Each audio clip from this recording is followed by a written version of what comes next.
K-팝, 한식, K-뷰티. 지금 세계는 한류에 주목하고 있습니다. 한류의 영향으로 우리나라의 콘텐츠 산업 역시 세계 7위 규모로 성장했지만 그 규모에 비해 콘텐츠 산업에 대한 투자와 사회 인프라는 여전히 미흡한 실정입니다. 문화체육관광부 박양호 장관과 함께 우리나라 콘텐츠 산업의 발전 방향에 대해 이야기 나눠봅니다. 강남스타일, 대장금 등 한국 노래와 드라마들이 해외에서 인기를 끌면서 한국에 관심을 갖는 외국인들이 참 많아졌습니다. 세계 속에서 우리나라의 위상 역시 매우 높아졌는데요. 문화 경쟁력이 국가 경쟁력이라는 말까지 나오고 있는 상황입니다. 그렇다면 이 문화 경쟁력을 높이기 위해서는 어떻게 해야 할까요? 문화체육관광부 박양호 장관 모시고 자세한 이야기 나눠보도록 하겠습니다. 장관님 안녕하십니까? 네, 안녕하세요. 네, 장관님 옷이 상당히 좀 특이하신데 혹시 예, 이게 이것이요? 양복인 것 같기도 하고 한복인 것 같기도 합니다. 좀 소개를 좀 해주시죠. 네, 좀 어떠세요? 네, 아니 좀 그렇죠? 멋있어요, 예. 상당히.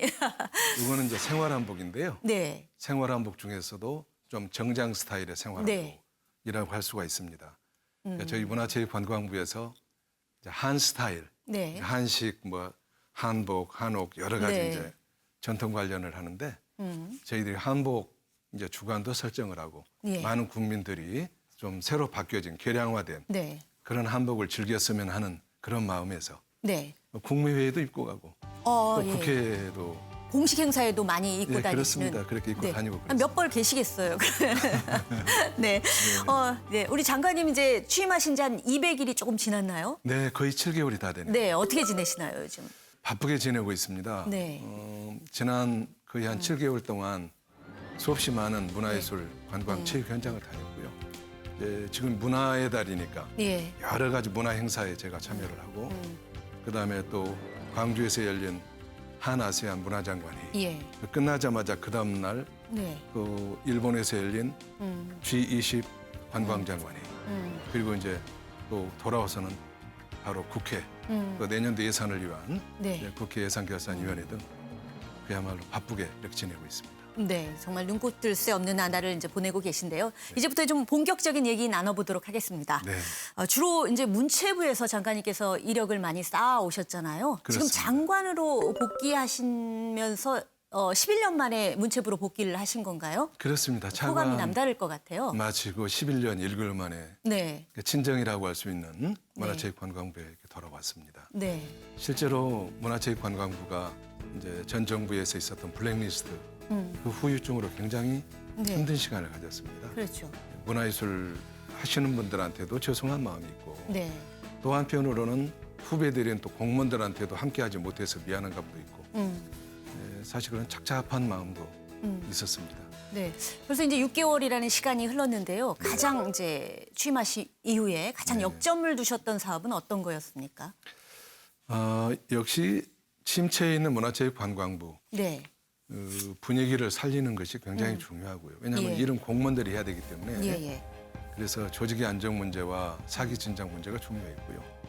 그다음에 또 이제 장관으로서는 역시 정책 방향을 제대로 잡는 것인데 네, 그동안에 기초예술, 순수예술 쪽이 많이 취약했죠. 예, 또 블랙리스트 때문에 많이 위축이 됐었고 네. 그래서 예술가들의 자유롭게 창작할 수 있는 역할을 마련하는 것, 또 예술가들의 복지를 만들어주는 것도 중요하고 또 뭐니 뭐니 해도 국민들이 예. 다 이렇게 문화예술을 즐기도록 하는 그 문화 향수권을 넓혀주는 문제 그리고 이제 문화산업 등을 예. 비롯해서 문화가 밥 먹여주는 그런 시대가 될 수 있도록 네. 어떻게 하면 산업 현장을 또 우리가 지원하느냐 그런 방향을 가지고 지난 7개월 동안 달려왔다고 할 수 있습니다. 네. 그런가 하면 이제 가장 또 역점을 두신 분야가 국어 정책이었던 것 같은데요. 아, 네네. 그 장관 중에서는 문체부 장관 중에서 좀 이례적이다 이런 평가가 좀 나오고 있어요. 어떤 네. 배경이 있나요? 영국에서 유학하던 시절에 네. 영국에서도 그렇고 그 옆 나라인 프랑스에서도 그렇고 그 자기 나라 언어를 얼마나 귀중하게 여기는가 하는 것을 네. 공부하면서도 또 생활하면서 체험을 했고요. 너무 많은 외래어, 그러니까 외국어들이 이렇게 있다 보니까 예. 어떤 경우는 나이 드신 분들은 그걸 이해를 못해요. 그렇죠. 그러니까 새로운 의미의 문맹 시대가 된 거죠. 네. 그리고 우리말이 네. 얼마나 아름답고 좋은 말입니까? 네. 또 과학적인 말이기도 하고요. 그런 의미에서 정말 국어는 우리가 관심을 가지고 나가야 되겠다. 네. 이런 생각을 가졌고요. 그다음에 역시 이제 중요한 것이 언론이죠. 그렇죠. 방송이나 신문이나. 예. 이제 우리 프로그램에도 보면은 전부 다 외국어들이 많잖아요. 많이 쓰죠. 가장 예. 중요하다는 뉴스 예. 요 제목들만 보더라도. 네. 그래서 이 신문이나 방송, 이 언론들과 함께 할 수 있는 우리말 네. 지키기 또는 또 보급하는 그런 프로그램들도 이제 언론사와 같이 하려고 그러고요. 아, 캠페인 같은 것도 캠페인도 하고 하고, 실질적인 여러 예. 이제 프로그램들도 만들어 하고, 나가려고 그러고요. 예. 아주 좋은 아이디어이신 것 같습니다. 그런가 하면 지난주였죠. 그 아세안 10개국 문화장관 특별문화장관 회의라고 이름이 네, 붙었는데 어떤 내용이 오갔는지 좀 간단히 소개 좀 해주시죠. 한국과 아세안이 네. 함께 모여서 예. 문화에 관한 논의를 하는 자리인데요. 공동으로 문화예술 창작을 하는 거. 네. 또 그다음에 문화산업. 특히 이제 이번에도 보면 그 장관들이 네. 이제 K-팝을 비롯해서 한류에 대해서 굉장히 높이 평가를 합니다. 예.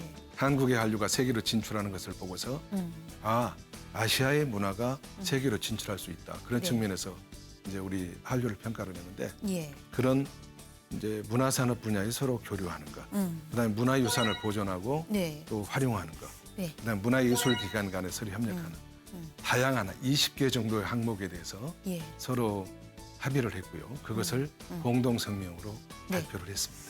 지난 9월에 콘텐츠 산업 3대 핵심 전략을 발표를 하셨잖아요. 네, 그렇습니다. 근데 한마디로 콘텐츠 산업이 미래 먹거리다. 뭐 그렇게 판단을 하시고 하신 뭐 근거가 있을까요? 세계 시장을 보면 네. 작년 기준으로 해서 2조 3천억 달러, 네. 우리 돈으로 2,700조 원의 거대한 시장. 네. 작년에 우리나라 매출 기준을 보면 119조 1천억 원, 예. 120조쯤 가까이 네, 되죠. 수출이 11조 5천억 원. 그리고 고용이 65만 4천 명. 네. 그리고 평균 매출 성장률이 5.8%. 굉장히 지금 같은 저성장 시대에 굉장히 부가가치가 고성장 높고. 네. 그리고 고부가치의 산업이다. 네. 그러니까 우리나라를 먹거리가 되고 살릴 거리가 되는데 네. 그중에 하나만 꼭 더 언급하자면 이제 게임 있지 않습니까? 그렇죠. 저희 예. 나라 게임 강국인데 네. 게임에서 작년에 벌어들인 흑자가 네. 한 7조 3천억 원 정도 됩니다. 와, 큰 산업이네요. 이게 예. 우리나라 전체 무역 수지 흑자의 8.8%. 대단합니다. 게임 예. 하나 가지고요. 예. 예. 이만큼 문화 산업, 콘텐츠 산업은 이제 우리나라에 있어서도 미래의 네. 먹거리 산업이다. 네. 이렇게 말씀드릴 수가 있겠습니다. 네.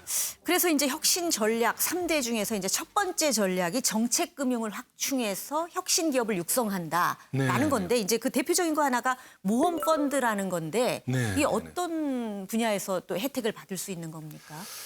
네, 저희가 콘텐츠 업계에 종사하시는 분들 얘기를 들어보면 네. 여러 가지가 있지만 좋은 아이디어가 있어도 돈을 구하기 어렵다는 거예요. 네, 그렇죠. 투자받기 어렵다는 거예요. 네. 그래서 정말 좋은 아이디어가 있고 기획력만 좋다고 한다면 정부가 과감하게 거기다 투자를 하겠다. 네.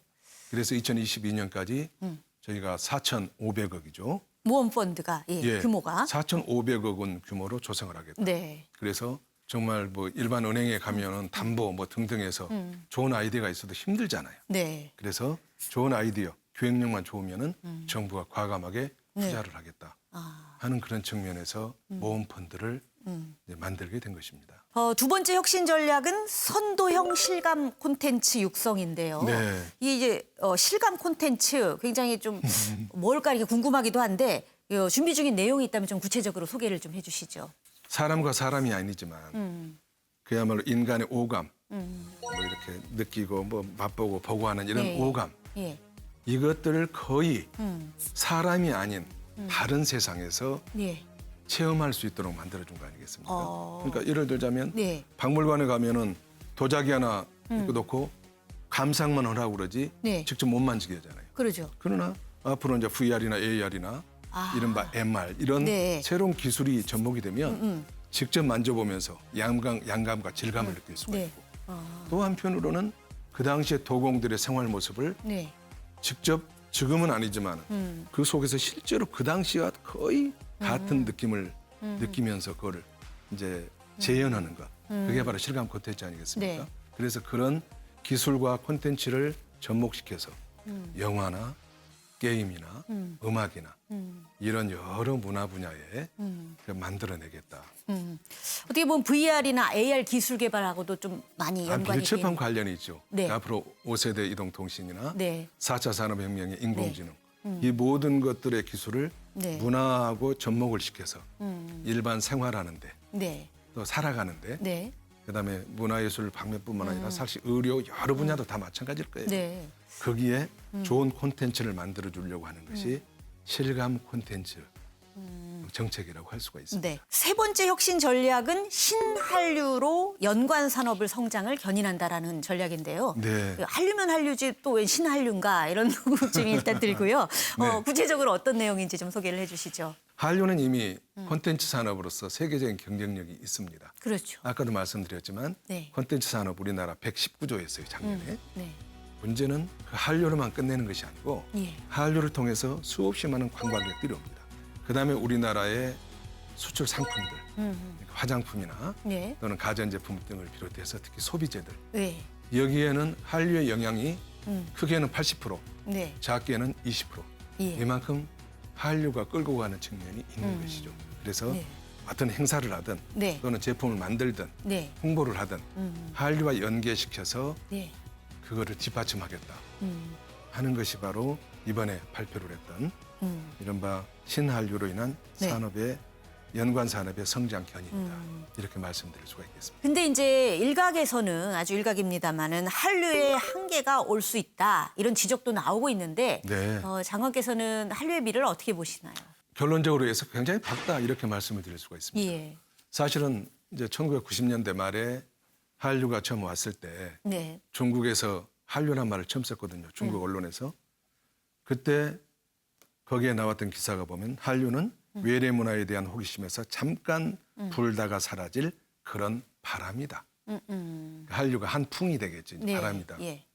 근데 그동안에 우리는 케이팝이든 방송, 드라마, 네. 영화, 게임 굉장히 장르도 확장이 돼 있었고 네. 그 나라들도 중국이나 일본, 그다음에 동남아시아, 중동, 나가서는 좀 유럽, 미국 이렇게 퍼져나가고 있지 않습니까? 그렇죠. 예. 저는 충분히 가능성이 있는데 두 가지 요건입니다. 하나는 콘텐츠가 좋다는 것이죠. 네. 끊임없이 우리 한류는 변화를 하고 있습니다. 전통을 기반으로 하면서도 네. 새로운 것들을 융합시켜서 우리의 것으로 만드는 네. 콘텐츠가 좋다는 것. 네. 두 번째는 이제 유튜브를 비롯해서 SNS나 이런 전달하는 매개, 미디어의 역할들이 지금 굉장히 좋아졌다. 이 좋은 제품을 이제는 세계 어느 곳에도 이렇게 전달할 수 있는 그런 과학의 또 힘이 뒷받침이 되기 때문에 네. 저는 우리 한류의 미래는 밝다. 많은 얘기를 이제 나눴는데 이제 문화체육부 장관으로 지금 이제 6개월 지내셨잖아요. 앞으로 네. 남은 시간이 더 많습니다. 앞으로 어떤 일을 좀 역점적으로 추진하고 싶다든가 이런 게 있나요? 취임 초기부터 문화체육관광부는 국민을 행복하게 하는 국민행복부고 네. 또 나라 살림을 살찌우는 국가경제부다라고 얘기를 했고 네. 저희 문화체육관광부 식구들에게도 강조를 해왔습니다. 예. 예. 그래서 문화산업, 관광산업, 스포츠산업 모든 분야에 있어서 아낌없는 지원은 물론이고 규제도 과감하게 개선을 해서 정말 이 문화체육관광 이 산업이 춤을 추며 일할 수 있도록 해주는 것. 그럼으로써 궁극적으로는 국가 경제에 기여하는 것. 이 일이 중요하다고 보고 문화체육관광부 장관으로서 저는 이 일에 매진을 해야 된다. 최선의 노력을 다하겠다. 그런 말씀을 드리겠습니다. 좋은 성과 거두시길 바라겠습니다. 오늘 장관님 좋은 말씀 감사합니다. 네, 감사합니다.